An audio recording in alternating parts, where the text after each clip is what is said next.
Bonjour à tous. Aujourd'hui, avec Aurélia Thésée de la plateforme Initiative Agglomération Sophia Antipolis, nous sommes partis à la rencontre de Jérôme Dartuy, qui est référent création d'entreprise au Pôle emploi d'Antibes et en charge du vivier sectoriel. Donc bonjour Jérôme. Bonjour. Bonjour. Est-ce que vous pourriez nous décrire l'offre de service création de Pôle emploi ? Notamment les aides de Pôle emploi avant l'immatriculation. Alors, effectivement, Pôle emploi a une offre de service en amont de la création et de l'immatriculation qui s'articule autour essentiellement de 2 ateliers et d'une prestation individuelle. Alors, la différence entre les ateliers et la prestation, les ateliers sont des périodes courtes, d'une demi-journée ou d'une journée. La prestation, elle, va s'articuler sur une période beaucoup plus longue de 2 à 3 mois en fonction des besoins du demandeur d'emploi.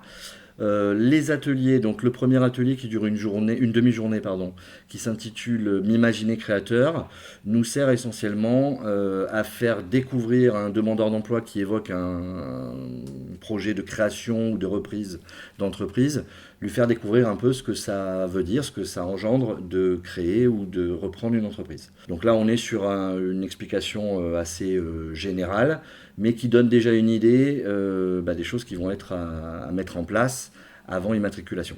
Cet atelier d'une demi-journée se déroule chez des prestataires extérieurs et se déroule en petits groupes d'une douzaine de personnes maximum.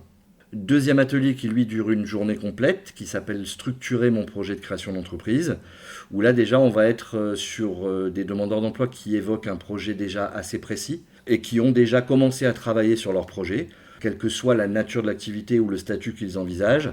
Et là, avec le prestataire, toujours en petits groupes de 10 à 12 personnes, on va balayer toutes les étapes d'une création d'entreprise et on va pouvoir évidemment poser des questions assez personnelles aux prestataires pour voir un petit peu et se permettre de savoir si ça confirme, ça infirme le projet ou tout simplement de savoir si on est encore loin ou proche d'une immatriculation.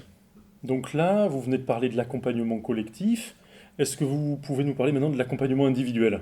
On a donc cette prestation individuelle qui s'appelle Active Créa Émergence, qui là est une sorte de coaching personnalisé, toujours pour des demandeurs d'emploi qui évoquent un projet de création ou de reprise d'entreprise, mais on va être vraiment là, encore une fois, au tout départ du projet, c'est-à-dire que c'est une idée qui va être évoquée avec un thème ou un secteur d'activité, pas forcément même un métier précis. Et là, avec le prestataire, on va travailler, encore une fois, étape par étape, pour imaginer tout le travail qui reste à faire avant d'envisager une immatriculation. Donc là, c'est individuel, ça prend un petit peu plus de temps. Combien de temps du coup ? Alors, la prestation dure au minimum 2 mois, avec, là encore, c'est le demandeur d'emploi et le prestataire qui s'organisent à la fois sur la fréquence des rendez-vous et sur les modalités. Généralement, on est souvent autour d'un rendez-vous par semaine ou tous les 15 jours. Et ça peut aller jusqu'à 3 mois en fonction de ce qui reste à travailler ou des besoins éventuels du demandeur d'emploi, des questions qu'il pourrait avoir sur son projet de création. Là, on est quand même sur une prestation où le prestataire ne va pas faire pour le demandeur d'emploi, mais va être un guide, un coach pour lui donner les bonnes informations ou en tout cas le guider vers là où il va les trouver. Ça peut être des prestataires extérieurs ou des partenaires ou pour des autorisations. Voilà, c'est toutes les informations dont il aura besoin pour mener à bien son projet de création ou de reprise. Donc une fois que le porteur de projet a fait son parcours, est au clair avec son projet, il va s'immatriculer, quelles sont les aides que Pôle emploi peut proposer aux porteurs de projet et aux futurs chefs d'entreprise une fois qu'ils s'immatriculent ? Voilà, alors là c'est notre rôle essentiel, c'est-à-dire que le rôle de Pôle emploi il vient en priorité justement une fois que l'immatriculation est faite. Alors évidemment là il va falloir différencier 2 catégories de demandeurs d'emploi.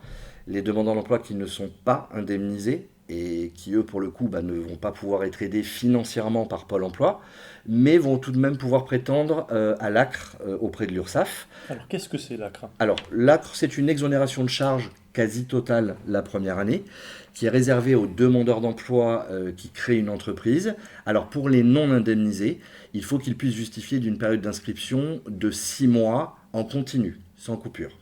Donc un demandeur d'emploi non indemnisé qui souhaiterait créer au bout de 2 mois d'inscription ne pourra pas être bénéficiaire de l'ACRE. Ça, c'est pour les demandeurs d'emploi non indemnisés. Pour les demandeurs d'emploi indemnisés, ou indemnisable, parce que vous savez qu'il y a une période de différé qui peut être en place, mais ça n'a pas d'incidence.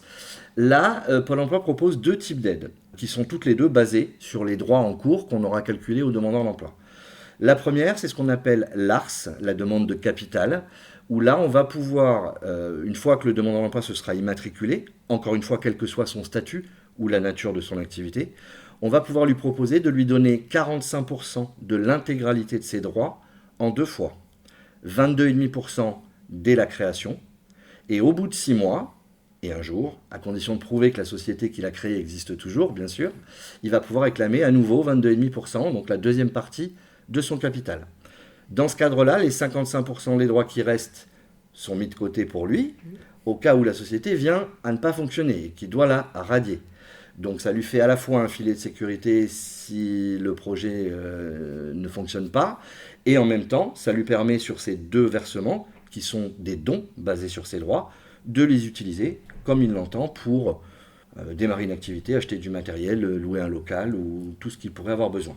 Et si jamais il liquide sa société, est-ce qu'il y a un laps de temps pour demander les droits qui ont été mis de côté ? Effectivement, il a, une fois qu'il a bénéficié de la deuxième partie de son capital, il a 3 ans pour, entre guillemets, se rendre compte si la société qu'il a créée, l'entreprise qu'il a créée est rentable ou pas. S'il clôture cette société avant ces 3 ans, il pourra récupérer les 55% de son capital restant. Après ces 3 ans, les 55%, le capital est ce qu'on appelle déchu, c'est-à-dire que les droits ne sont plus valides. Donc ça, c'est le versement sous capital. Et après, il y a une autre formule. Exactement. Ensuite, il y a une deuxième solution qui leur est proposée, qui est ce qu'on appelle le maintien partiel des allocations. Et alors là, c'est un petit peu plus technique. Ça va dépendre effectivement du statut juridique qu'ils vont choisir pour l'entreprise qu'ils vont créer. Alors le statut juridique, c'est soit vous êtes par exemple en entreprise individuelle Exactement. ou en société. En fonction de ça, les prestations seront différentes. Tout à fait. Alors en fait, il n'y a que l'entreprise individuelle et en l'occurrence actuellement la micro-entreprise, ex-auto-entreprise, qui vous permet de pouvoir justifier de vos revenus réels mensuellement ou trimestriellement. Ce qui nous permet à nous de pouvoir gérer l'éventuel complément ou le versement d'allocation en fonction des revenus réels du demandeur d'emploi sur l'entreprise qu'il a créée.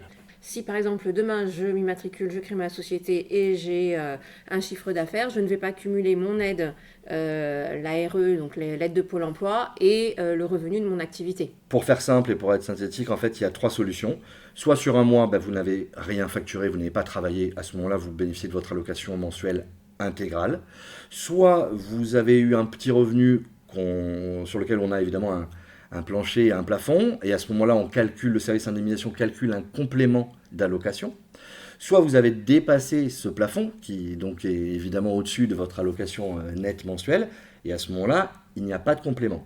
Mais les mois où on ne va rien vous verser parce que vous avez, entre guillemets, bien travaillé, les 30 jours ou 31 jours du mois qu'on ne vous a pas payé restent dans votre capital et décalent votre date de fin de droit. Donc ça, c'est dans le cas de la micro-entreprise. Ça, c'est dans le cas de la micro-entreprise qui est actuellement quasiment le seul statut qui permet de justifier de ses revenus mensuellement ou trimestriellement. Tous les autres statuts, donc les statuts société, ne vous permettent pas en tout cas de les justifier mensuellement, sauf si vous vous engagez dans un procès verbal d'assemblée générale, quel que soit le statut, ça peut être des SAS, des SASU, des SARL, peu importe. Il y a un procès verbal d'assemblée générale une fois par an, en début d'année, ou à la création quand c'est le début, qui doit être visé par le greffe du tribunal de commerce, parce que sinon il n'y a pas de légalité, dans lequel vous pouvez vous engager à ne pas prendre de revenus par année civile. Donc si vous créez au 1er janvier, vous pouvez vous engager jusqu'au 31 décembre de l'année en cours. À ce moment-là, ça nous permet à nous d'enregistrer cette information de non-rémunération jusqu'à cette date-là et de pouvoir verser l'intégralité du mois d'allocation, puisque même si l'entreprise faisait du bénéfice, les bénéfices resteront dans le compte de l'entreprise et ne bénéficieront pas en tout cas au demandeur d'emploi qui en est directeur ou président. C'est reconductible combien de fois du coup ? Jusqu'à concurrence de la fin de ses droits. S'il crée son entreprise et qu'au moment de la création, il lui reste 1 an et demi de droit, il va pouvoir s'engager toute la première année, et puis s'engager à nouveau pour 6 mois pour l'année suivante. C'est ce qui permet en fait de donner du temps à l'entreprise de se pérenniser sans lui rajouter la masse salariale ou en tout cas des contraintes financières sur l'entreprise. Eh bien écoutez, en tout cas, merci beaucoup et à bientôt. À bientôt. Merci, au revoir.